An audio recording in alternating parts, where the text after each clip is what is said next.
So let's get to topic 2, which is how to get this country of ours on the road to winning once again. Y'all still with me? Okay.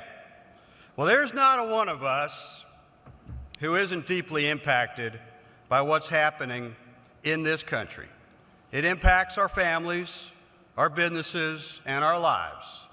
Even our friends in Canada are impacted by what's happening here. I love America. I truly do. It's given me and all of us here so very much. And America is a light of liberty and hope for much of this world.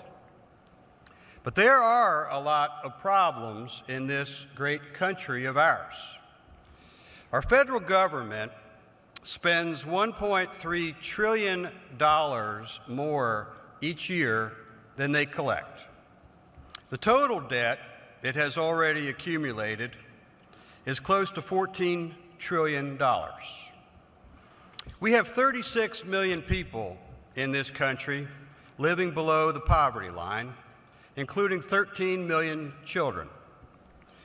We have 24 million people that are unemployed or underemployed, 40% of them for over a year now. Our government, which loses $7 billion a year running the post office, now owns the largest automaker, our largest insurance provider, our 2 largest home mortgage companies, which together have over $5 trillion in bad debt, and wants to own and operate our healthcare system.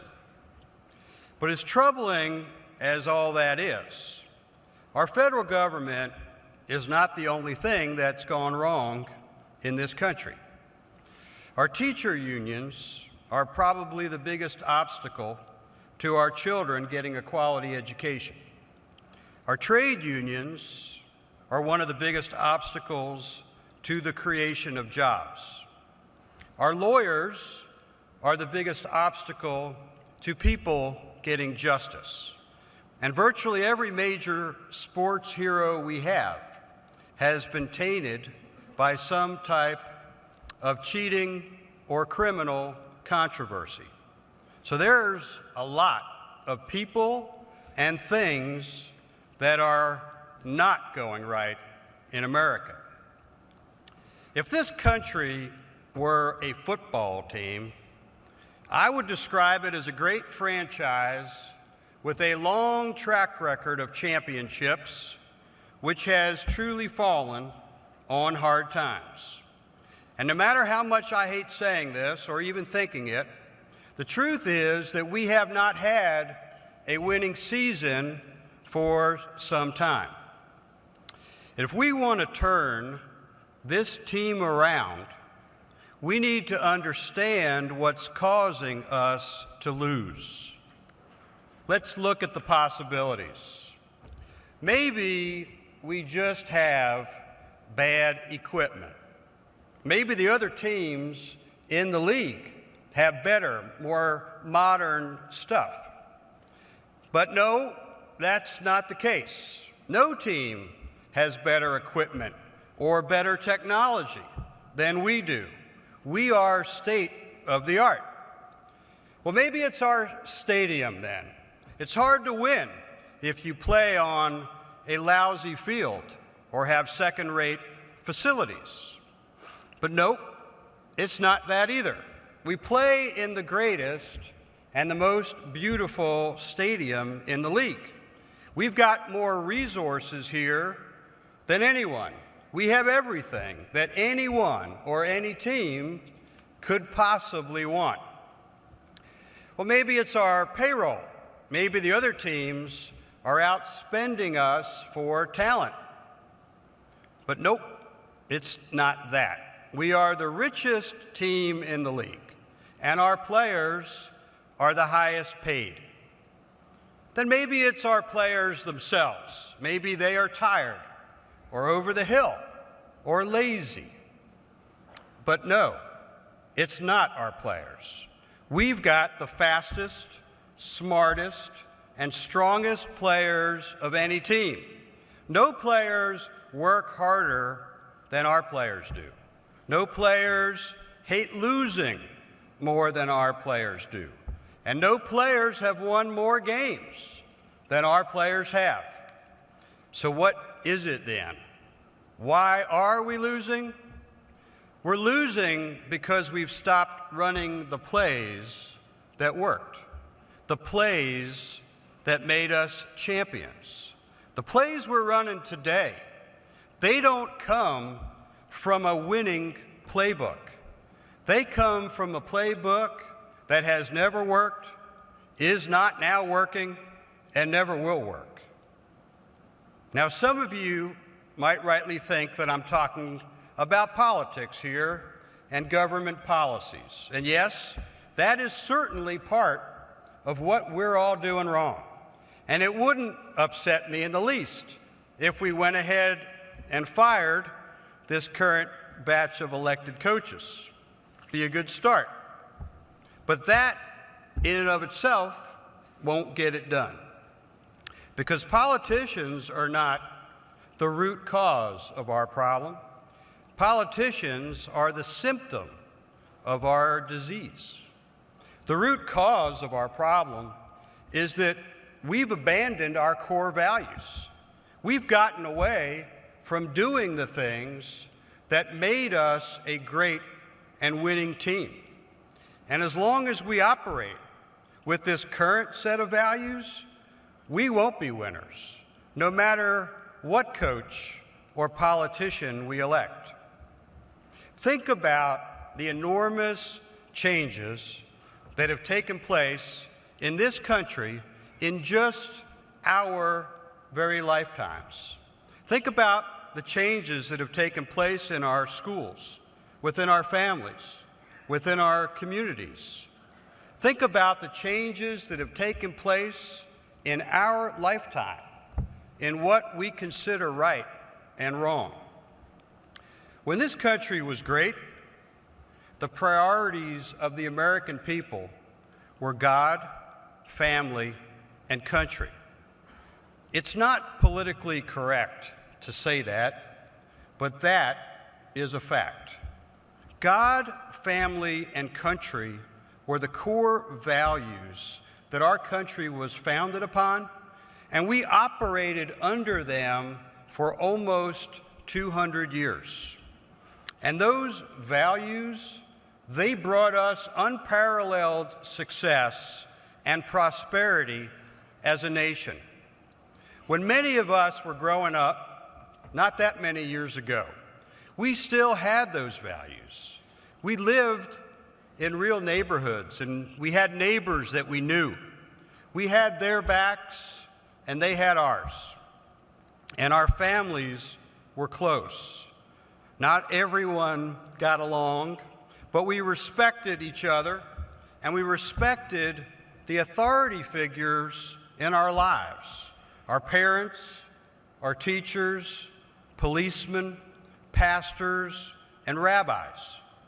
We worked hard to get the things that we wanted, and we saved up until we could afford to buy them. That was the life we lived. Those were the plays we were running, and we prospered as a people and a nation. Well, today, the thing we seem to hold the highest in this country, the thing we prize above all other things, is our personal satisfaction and fulfillment. There is hardly anything we consider wrong if it feels right.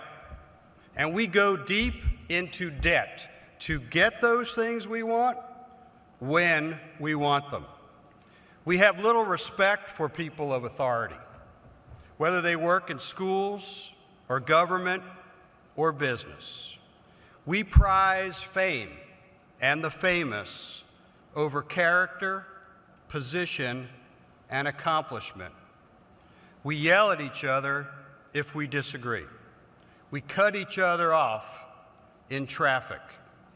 We cheat on our tests. We cheat on our taxes, and we cheat on each other. Those are the values, and that is the behavior of so many of us in this country today. That is the life we live. Those are the plays we now run, and we no longer prosper. Now, I'm not speaking to you as a person whose life and behavior has been any bit better than anyone else. Far from it. Just like so many in this country, I've spent the bulk of my adult life dedicated to the pursuit of my personal satisfaction. And in doing that, I ruined my first marriage. I damaged relationships that I had with my older children. I lost good friends. I lost good people who worked at our company. I never considered myself to be a bad person. I just considered myself to be the most important person. And I've seen firsthand how that doesn't work. You see, just as you can't build a winning team if each player is running their own plays, you can't build a family if each family member values themselves above the others. You can't build a successful business if each worker is only looking out for themselves. And you can't build a great nation on a foundation as unsound as the individual's pursuit of fulfillment. Here's what I believe. I believe that if we want to turn this country around, if we want to get back to being the great country that it was, we need to start with ourselves. And so, I'm starting with me. And I'm trying. I'm trying to no longer think of myself and my needs as being more important than the people around me. I'm trying to be a better husband to my wife, putting her needs above mine, something I didn't do the first time around or for much of my current marriage. And let me tell you, the improvement that that's making in our married life is very real. And I'm trying to be a better father to my younger and my older children, setting a better example for them, being more present in their lives, even if that means I need to ask a coworker to cover some business function for me. Damaged relationships take a long time to repair, but I'm committed to hanging in there and doing what's necessary. And I'm trying to be a better CEO. I'm trying to do a better job looking out for the people in our company, understanding and meeting their needs, and serving them as a coach with encouragement. And I'm trying to be a better citizen in my local community. I'm donating more of my time and resources to worthy causes and to people in need. Less than a week ago, my wife and I adopted a baby girl from a young woman in our community that didn't feel that she was able to raise her on her own. And let me tell you, there are so many people like her in your town and in mine who could use whatever help we can give them. So I'm trying. I'm trying to operate in business and in life according to one rule, the rule where we treat others the way that we want to be treated ourselves. Now, these things, well, they don't come natural to a person who has been as selfish as I've been for as long as I've been. It takes work. And sometimes I feel like a child who is learning to walk for the first time. And so I need help and encouragement. I need iron to sharpen iron. I need iron from my friends. I need iron from my family. And I need iron from the people I work with, the people in this room. I need to team up with you, just as I would encourage you to team up with me and with each other for the sake of your family, your business, and our country. You see, the road back to greatness for America, it doesn't run through Washington, D.C.